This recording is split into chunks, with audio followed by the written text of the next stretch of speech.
자, 여러분. 지금 전 세계에서 가장 뜨거운 감자죠. 미국과 중국의 AI 경쟁. 오늘 우리가 살펴볼 원문 자료들을 바탕으로 이 복잡한 기술 패권 다툼의 진짜 속사정이 무엇인지 아주 쉽고 재밌게 파헤쳐 보겠습니다. 바로 시작해 볼까요? AI 군비 경쟁을 이야기하는 일종의 냉전 분위기가 흐르고 있다. 요즘 뉴스나 기사 보면 이런 얘기 진짜 많이 들리잖아요.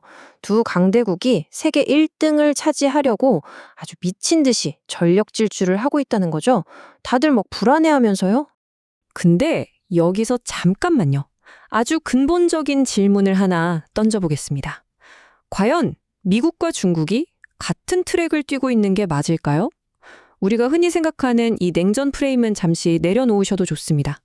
오늘 자료를 깊이 들여다보면요. 두 나라는 애초에 완전히 다른 결승선을 향해 뛰고 있거든요. 자, 오늘 우리가 쫙 훑어볼 핵심 내용들입니다. 두 나라의 진짜 AI 목표가 어떻게 다른지부터 미국의 AGI 집착, 중국의 실용주의, 반도체랑 에너지 문제, 각국의 진짜 속마음, 그리고 마지막으로 현실적인 지정학적 위협까지 빠르게 가보죠. 1장, 두 가지 다른 AI 경쟁입니다. 방금 말씀드린 것처럼 단 하나의 결승선이 있다는 건 신화에 불과해요. 2장, 미국의 AGI 탐구, 기계의 신 만들기입니다. 미국은 지금 AGI, 즉 범용 인공지능에 거의 꽂혀 있습니다. 이게 뭐냐면 말 그대로 인간이 할 수 있는 모든 걸 다 하고 심지어 그 이상을 해내는 엄청난 초지능이에요. 한마디로 기계로 된 신을 만들려는 겁니다. 미국 테크 기업들은 이 압도적이고 전능한 모델 하나에 모든 걸 걸고 있죠. 숫자 하나 볼까요? 1조 달러. 와, 진짜 감도 안 오는 엄청난 금액이죠. 오픈 AI나 엔스로픽 같은 미국 빅테크랑 스타트업들이 이 AGI에 쏟아붓고 있는 돈입니다. 기업 가치가 1조 달러에 육박할 정도니까요. 이 사람들은 이 초지능에 진짜 곧 도달할 수 있다고 100% 확신하고 있어요. 반대로 3장, 실용적인 AI를 향한 중국입니다. 효율성, 오픈소스, 그리고 로봇공학이죠. 미국이랑 완전 반대예요. 미국이 막 기계의 신, 초지능 이러면서 거대한 폐쇄형 모델에 집중할 때 중국은 철저하게 오픈소스로 활용해서 실생활에 당장 써먹을 공리만 합니다. 지금 당장 상하이나 베이징 거리에 나가보시면요.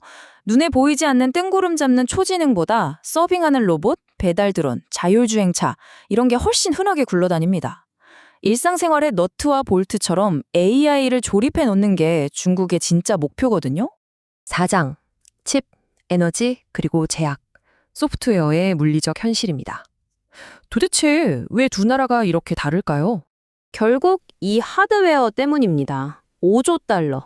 현재 엔비디아의 시가총액을 의미하는 숫자인데요. 최첨단 AI 칩이 얼마나 지정학적으로 무거운 의미를 가지는지 팍 와닿죠. 근데 중국은 어떨까요? 미국의 수출 통제 때문에 이 엔비디아 칩을 아예 살 수가 없습니다. 말 그대로 길이 막혀버린 거라 아예 다른 살길, 다른 전략을 찾아야만 했던 겁니다. 이걸 보시면 상황이 딱 이해가 가실 거예요. 미국은 엔비디아랑 TSMC 덕분에 최첨단 칩을 꽉 쥐고 있죠. 반면 중국은 어쩔 수 없이 화웨이 같은 자국 칩을 써야 하니까 성능에서 밀려요. 근데 에너지는 완전 반대 상황입니다. 미국은 지금 데이터 센터 돌릴 전기가 모자라서 병목 현상에 시달리고 있거든요. 반면에 중국은 서부 허허벌판에 엄청난 태양광 풍력 발전소를 막 지어대고 있어요. 그러니까 중국은 칩 성능이 딸려? 그럼 전기를 무식하게 쏟아 부어서라도 어떻게든 커버하자. 이런 전략을 쓰고 있는 거죠. 5장, 두려움, 인구 통계, 자동화. 무엇이 각국을 밤잠 설치게 할까요? 진짜 재밌는 게 두 나라가 무서워하는 본질 자체가 다릅니다. 미국 사람들은 AI가 영화 터미네이터처럼 인간을 지배하면 어쩌나, 내 일자리 싹 다 뺏기면 어쩌나 이런 실존적인 공포에 떨고 있거든요. 근데 중국 사람들과 지도자들은 정반대입니다. 이들은 AI 기술 도입 늦어져서 경쟁에서 뒤처지면 어쩌지? 이 치열한 노동시장에서 도태되면 어쩌지? 이걸 훨씬 더 끔찍하게 두려워합니다. 왜 그런지 보여드릴게요. 17%. 이거 현재 중국의 청년 실업률입니다. 진짜 충격적이죠. 미국이랑 비교하면 거의 2배에 달하는 수준이에요. 이러니까 중국 사람들이 좋은 일자리 하나 꿰차려고 경쟁에서 살아남으려고 AI 기술 배우는데 필사적인 겁니다. 게다가 올해 중국에서 대학 졸업하고 쏟아져 나오는 신규 취준생이 1,200만 명이 넘습니다. 1,200만 명. 이 어마어마한 인원이 비슷한 일자리를 두고 피 터지게 싸우는 거예요. AI 흐름에 못 올라타면 이 초경쟁 사회에서 끝장이 많은 절박함, 이제 확 와닿으시죠? 그럼 중국 정부는 왜 그렇게 공장에 로봇을 깔고 자동화하려고 안달일까요? 사실 일할 사람 자체가 줄고 있기도 하고 청년들은 공장 가서 육체 노동하기 싫어하거든요. 다들 테크 기업 가고 싶어 하잖아요. 근데 중국은 여전히 제조업 지배력을 유지해야 경제가 돌아가요. 그러니까 중국한테 AI나 휴머노이드 로봇은 무슨 신기반기한 장난감이 절대 아닙니다. 떨어지는 출산율, 줄어드는 노동 인구라는 국가적 위기를 땜빵하기 위한 진짜 절박한 생존 필수템인 거죠. 6장, 실제 지정학적 위험, 마찰, 스파이 활동, 그리고 중기적 위협입니다. 여기서 중류라는 좀 생소한 기술적 개념을 하나 짚고 갈게요. 쉽게 말해서 약한 AI를 똑똑한 AI의 결과물로 과외시켜서 단기간에 똑똑하게 만드는 거예요. 중국 연구소들이 지금 이 꼼수를 쓰고 있습니다. 미국이 칩 수출을 막아버리니까 어떻게든 격차를 줄이려고 허가도 없이 미국의 최신 모델인 클로드 같은 걸 몰래 가져다가 자기들 AI를 과외시키고 있는 상황인 거죠.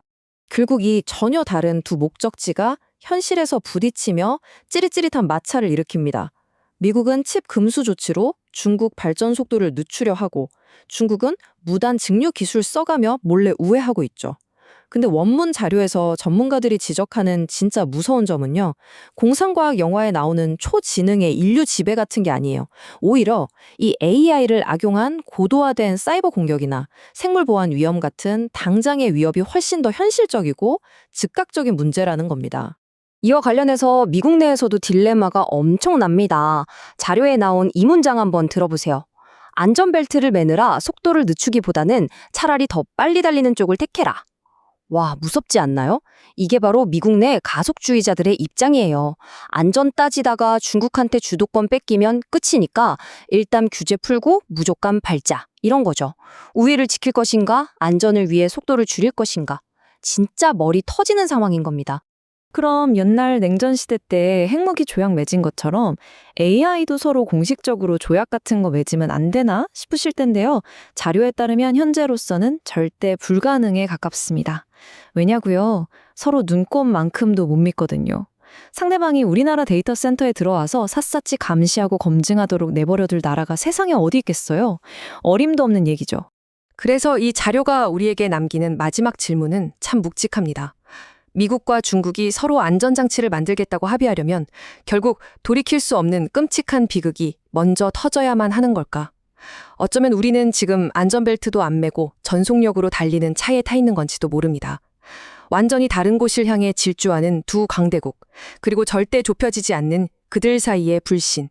이게 앞으로 글로벌 역학관계에 어떤 나비 효과를 가져올지 우리 모두가 곰곰이 생각해봐야 할 숙제 같네요. 오늘 해설 시간은 여기까지입니다. 감사합니다.